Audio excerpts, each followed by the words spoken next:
Hello friends, my name is Dr. Naved Akbar and welcome to the next part of cell division. In this part we will discuss meiosis. So let's start. Uh, Meiosis. What is meiosis? Meiosis is a specialized kind of cell cycle that reduces the chromosome number by half, resulting in the production of haploid daughter cells. Meiosis क्या है? Meiosis एक specialise की kind of cell cycle है जिसमें जो chromosome number है वो reduce होकर हाफ हो जाते हैं। और सबसे पहले the term meiosis was coined by Farmer and Moore. Farmer and Moore ने सबसे पहले कॉइन टर्म किया था मियोसिस का। In comparison to mitosis, meiosis result in the division of a diploid parent cell into haploid progeny, each containing one member of the pair of chromosome. Mitosis के comparison में जो meiosis है, meiosis में जो cell produce होते हैं उनके अंदर जो सब एक पेयर क्रोमोसोम का होता है जो कि होमोलोगस क्रोमोसोम का जो उनके प्रोजेनी से उनको मिला है। Meiosis occurs during sexual life cycle of all eukaryotes. Meiosis जो है sexual life cycles में अकर होती है of all eukaryotes, सभी eukaryotes। इसका मतलब क्या है कि जो हमारे जो sperm सेल हैं और जो फीमेल्स में जो एग सेल बनते हैं ये इसके थ्रू बनते हैं, ये थ्रू मियोसिस बनते हैं। तो जो जर्म सेल्स हैं, जो जितने भी जर्म सेल्स हैं जो यूकैरियोट्स में बन रहे हैं वो थ्रू मियोसिस बनते हैं। Fertilisation and meiosis alternate in sexual life cycle, maintaining a constant number of chromosome of in each species from one generation to the next। और फर्टिलाइजेशन और मियोसिस जो है एक मेंटेन करके रखते हैं कि जैसे कि हाफ नंबर ऑफ क्रोमोसोम एक पेरेंट से आए, हाफ एक से आए, तो वो मिलकर के एक फुल जो है एक जनरेशन में मिल जाते हैं। मतलब एक हाफ एक पेरेंट से आए, हाफ एक पेरेंट से आए। तो अगर इसमें अगर ये जो फर्टिलाइजेशन है ये अगर इसमें जो सेल डिवीजन है थ्रू माइटोसिस होता है जर्म सेल्स में, तो वो क्रोमोसोम नंबर डबल हो जाते हैं कि मतलब फुल एक पेरेंट से आते, फुल एक पेरेंट से आते, तो जो प्रोजेनी होती है उसमें डबल हो जाते। तो इसलिए जो है मियोसिस में हाफ तो हो रहे हैं, लेकिन जब प्रोजेनी जो नई नेक्स्ट जनरेशन आती है उसमें जो है वो हाफ हाफ मिलके फुल हो जाते हैं। तो meiosis is of 3 types, gametic, zygotic and sporogenic. Meiosis जो है जनरली 3 टाइप्स की होती है, जाइगोटिक, गैमेटिक और स्पोरोजेनिक। इन gametic meiosis occurs at the time of gamete formation. Gametes are the only haploid cells. meiosis, gametic meiosis जो है वो तभी होती है जब गैमेट्स की फॉर्मेशन होती है। ये इस टाइप से कुछ ये होता है गैमेटिक meiosis। सबसे पहले gametes fertilize to form zygote. The diploid zygote undergo repeated mitotic division to give organism. This type of meiosis occur in most animal including humans. ये जो गैमेटिक meiosis है ये एनिमल्स में और ह्यूमंस में देखने को मिलता है। सबसे पहले male and female gametes produce होते हैं, फिर वो फर्टिलाइजेशन होता है, जाइगोट बनता है और फिर उसके बाद माइटोटिक डिवीजन होता है जिससे एक ऑर्गेनिज्म अपना शेप लेता है। सेकंड है zygotic meiosis. Zygotic meiosis occur in most fungi and some protists and thallophytes. जो जाइगोटिक meiosis हमें किसमें देखने को मिलता है? फंगस में और कुछ प्रोटिस्ट में और थैलोफाइट्स में। In this type, after gamete fusion and formation of diploid zygote, meiosis occurs. सबसे पहले क्या होता है कि जो आपके गैमेट्स का फ्यूजन होता है और फॉर्मेशन ऑफ जाइगोट होता है। आपके मेल एंड फीमेल गैमेट से फर्टिलाइजेशन हुआ, जाइगोट बना, फिर ये जो जाइगोट है ये जूस्पोर बनाता है through zygotic through zygotic meiosis. फिर ये ज़ू स्पोर जो है फर्दर प्रोड्यूस करता है haploid cells, then divide by mitosis. तो इस तरह का जो जाइगोटिक मियोसिस है ये हमें फंगस में, प्रोटिस्ट में और थैलोफाइट्स में देखने को मिलता है। अब आते हैं थर्ड टाइप जो है वो स्पोरोजेनिक मियोसिस। तो ये किसमें होता है? Plants and some species of algae में स्पोरोजेनिक मियोसिस होता है। In this case multicellular diploid body sporophyte produce haploid spores by meiotic division. जो आपके जो मल्टी सेल्युलर बॉडी है स्पोरोफाइट को प्रोड्यूस करती है स्पोर्स, और स्पोर्स जो है वो मियोटिक डिवीजन से क्या बनाते हैं? गैमेटोफाइट, मल्टी सेल्युलर बॉडी बनाते हैं। और ये गैमेटोफाइट जो है गैमेट्स की गैमेट्स फॉर्मेशन करते हैं, और ये गैमेट फॉर्मेशन जो है फर्टिलाइज होकर जाइगोट बनाते हैं, और फिर ये जाइगोट जो है फर्दर स्पोरोफाइट में डेवलप हो जाता है। तो इस तरह से ये साइकिल चलती है। ये इस तरह की जो साइकिल है उसे स्पोरोजेनिक मियोसिस बोलते हैं।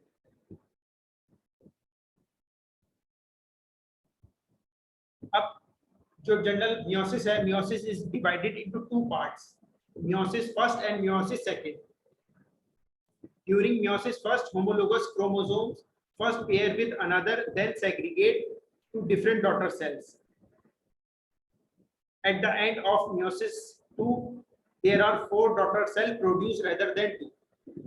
और जो ये meiosis है, इसे माइटोसिस में 1 DNA replication and 1 time segregation होता था। इसमें क्या होता है कि meiosis में वन टाइम जो है वो डीएनए रेप्लिकेशन होता है, बट क्रोमोसोमल सेग्रीगेशन जो है वो 2 टाइम्स होता है। अब एक करके इसमें डिस्कस करते हैं। सबसे पहले आते हैं मियोसिस फर्स्ट में। मियोसिस फर्स्ट में जैसे कि हमें मालूम है मियोसिस में माइटोसिस की तरह भी इसमें 4 स्टेजेस होती हैं, prophase, metaphase, anaphase and telophase. तो जो इसकी प्रोफेज है, ये further prophase of meiosis is divided into 5 सब stages: leptotene, zygotene, pectin, diplotene and diakinesis. इसको याद करने बहुत जरूरी है स्टेजेस का, और ये इसी सीक्वेंस में होनी चाहिए। लेप्टोटीन फर्स्ट, फिर उसके बाद जाइगोटीन, फिर पैक्टीन, फिर डिप्लोटीन और फिर लास्ट में डाइकाइनेसिस। इसको याद करने के लिए लोग अलग अलग तरह से इसको याद करते हैं। आप इस तरह से याद कर सकते हैं, मतलब थोड़ा सा ये अलग सा मैंने बना रखा है कि लारा जरा पुलाव दे दो। आप कुछ और भी बना सकते हैं याद करने के लिए, लारा जरा पुलाव दे दे। तो लारा से लैक्टोटीन, जरा जाइगोटीन, पुलाव यानी pectin, they they diplotene and diakinesis. तो सबके अपने तरीके होते हैं याद करने के, आप इस तरह से भी याद कर सकते हैं। तो सबसे पहले लेप्टोटीन स्टेज की बात करते हैं। Leptotene stage, each chromosome is attached at both and with nuclear envelope via a specialized structure। तो लेप्टोटीन स्टेज में सबसे पहले क्या होता है कि क्रोमोसोम जो है अटैच हो जाते हैं न्यूक्लियर एनवेलप से। और इसमें क्या होता है कि एक और इम्पोर्टेंट पॉइंट होता है कि तो वॉल्यूम ऑफ न्यूक्लियस इंक्रीज होता है, न्यूक्लियस की वॉल्यूम इंक्रीज होती है लेप्टोटीन स्टेज में।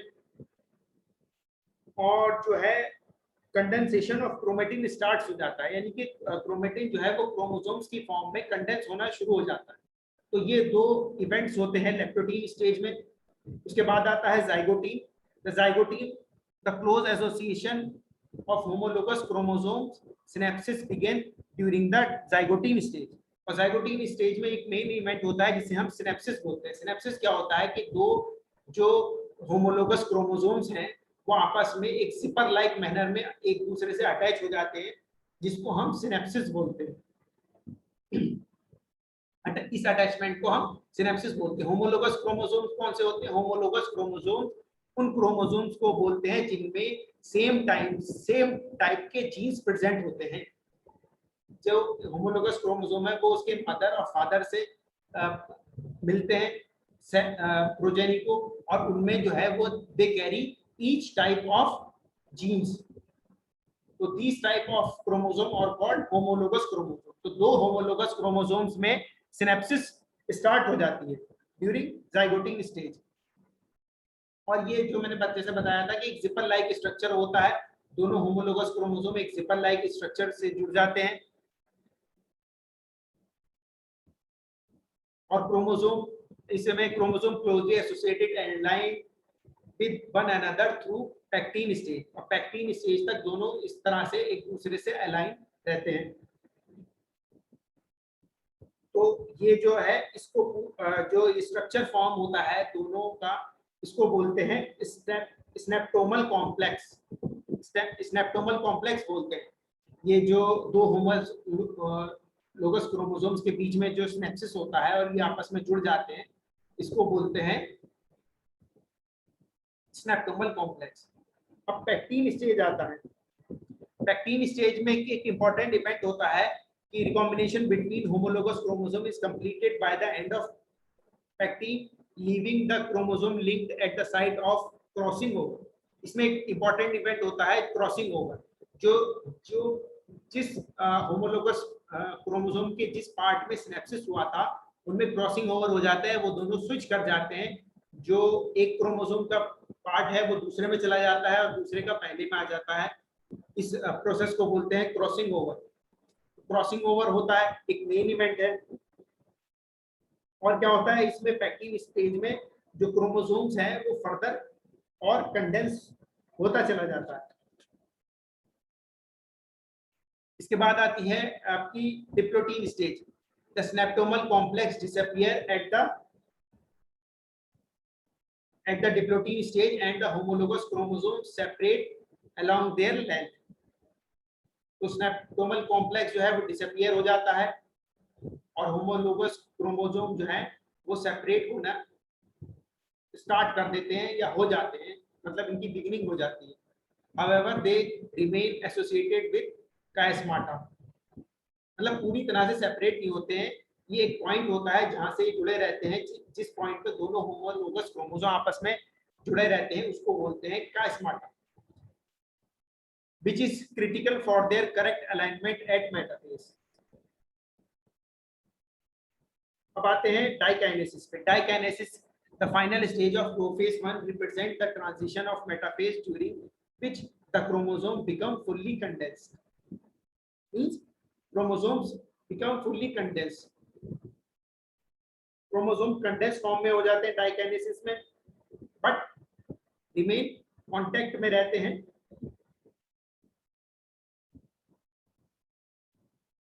अब इसके बाद आता है आपका ये इसको देख लेते हैं, what is crossing over. Crossing over क्या है? It is a physical exchange between non sister chromatids in a pair of homologous chromosome. The exchange process consist of breaking and rejoining of two chromatids.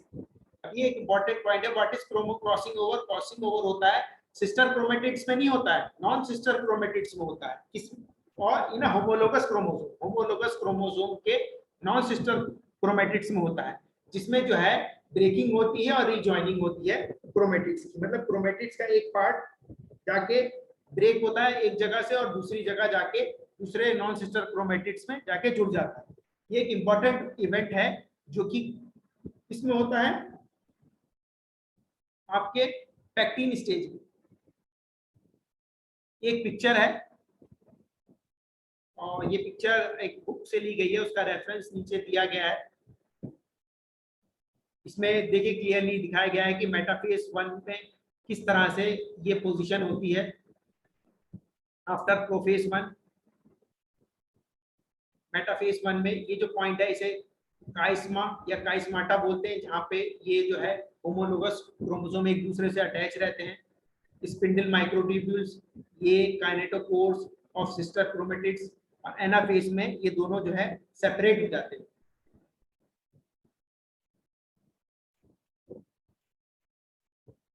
अब metaphase 1, जैसे कि metaphase first is marked by the breakdown of the nuclear membrane and the attachment of kinetochore microtubule to the bivalent homologous pair move together along the metaphase plate. और जैसे कि mitosis के metaphase में होता है, वैसे ही इसमें न्यूक्लियर मेम्ब्रेन जो है मेटाफेज में ब्रेक हो जाती है और काइनेटोकोर माइक्रोट्यूब्यूल जो है ऐसे आके जुड़ जाते हैं बाइवेलेंट। एनाफेज फर्स्ट में it is anaphase first is initiated by the disruption of chiasmata at which homologous chromosome are joined. Anaphase first में जो काइस्माटा है जिसके थ्रू जिस पॉइंट पे दोनों होमोलोगस क्रोमोसोम्स जुड़े हुए हैं वो जो है उसका डिस्ट्रप्शन हो जाता है। फिर उसके बाद आती है telophase 1। Telophase 1 the homologous chromosome then separate while sister chromatids remain associated at the centromeres। Homologous chromosome जो है वो सेपरेट हो जाते हैं जबकि जो सिस्टर क्रोमेटिड्स जो है वो remain associated at the centromere, centromere से जाके ये जुड़ जाती है।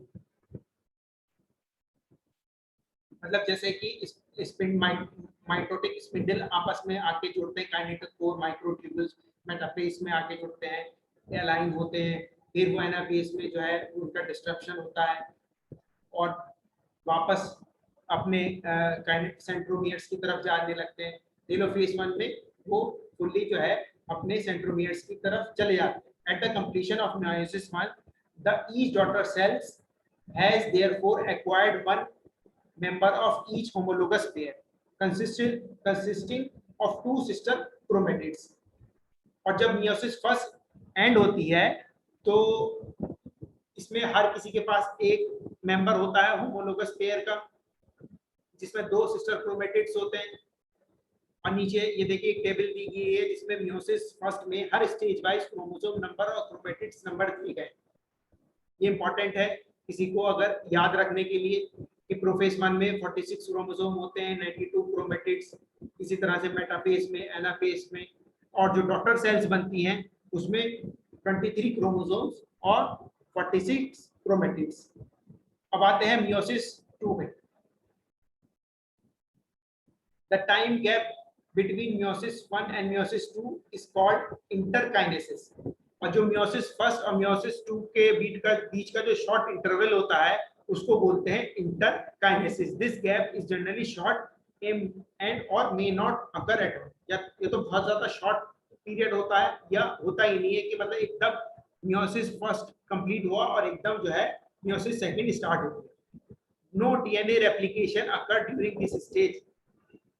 अब डीएनए रेप्लिकेशन नहीं होगा। डीएनए रेप्लिकेशन कब होता है? मियोसिस फर्स्ट में, मियोसिस 2 में नहीं होता। Meiosis 2 is similar to mitosis. However, there is no S phase in meiosis 2. Meiosis 2 जो है वो माइटोसिस के सिमिलर होती है लेकिन इसमें S phase नहीं होती है। S phase किस लिए होती है? S phase फॉर सिंथेसिस, जिसमें डीएनए की सिंथेसिस होती है, रेप्लिकेशन होती है। क्योंकि इसमें डीएनए रेप्लिकेशन नहीं होती तो इसमें S phase नहीं होगी meiosis 2 में। At metaphase, the chromosome align on the spindle with microtubule from the opposite pole of the spindle attached to the kinetochore of sister chromatids। उसी तरह से सिमिलरली जो क्रोमोसोम है अलाइन हो जाते हैं माइक्रोट्यूब्यूल्स स्पिंडल्स के जरिए अपोजिट पोल्स पे और अटैच हो जाते हैं काइनेटोकोर से। The link between the centromere of sister chromatid is broken at anaphase 2 and sister chromatid segregates to opposite poles। और जैसे कि होता है कि वो एनाफेज में जो है सिस्टर क्रोमेटिड्स अलग हो जाते हैं और टेलोफेज में वो जो है सिस्टर क्रोमेटिड्स अपोजिट पोल पे पहुंच जाते हैं। Cytokinesis then follows. अब साइटोकाइनेसिस होता है give rise to haploid cell और हैप्लॉइड सेल्स को जन्म देता है, यानी कि 4 हमारे हैप्लॉइड सेल्स बन जाते हैं आफ्टर साइटोकाइनेसिस। अब इसमें मियोसिस 2 में कितने क्रोमोसोम और क्रोमेटिड्स के नंबर रहते हैं नीचे टेबल दी गई है। जो स्टूडेंट्स देख रहे हैं वो उसको याद कर लें इस टेबल को। अभी एक पिक्चर वाइज एक डिफरेंस है कि मियोसिस और माइटोसिस में। ये एक रिप्रेजेंटेशन है कि किस तरह से आपका माइटोसिस होता है, किस तरह से जो है मियोसिस होता है। Meiosis first and meiosis second, फिर गैमेट्स और फिर फाइनली जाइगोट का formation. Thank you very much. I hope आपको ये समझ में आया होगा। अगर आपको कोई भी क्वेरी है तो आप कमेंट सेक्शन में बता सकते हैं and feel free to email me at sidsid.biotech@gmail.com। Thank you. और जिन्होंने अब तक चैनल सब्सक्राइब नहीं किया है, kindly subscribe my channel wheel of knowledge.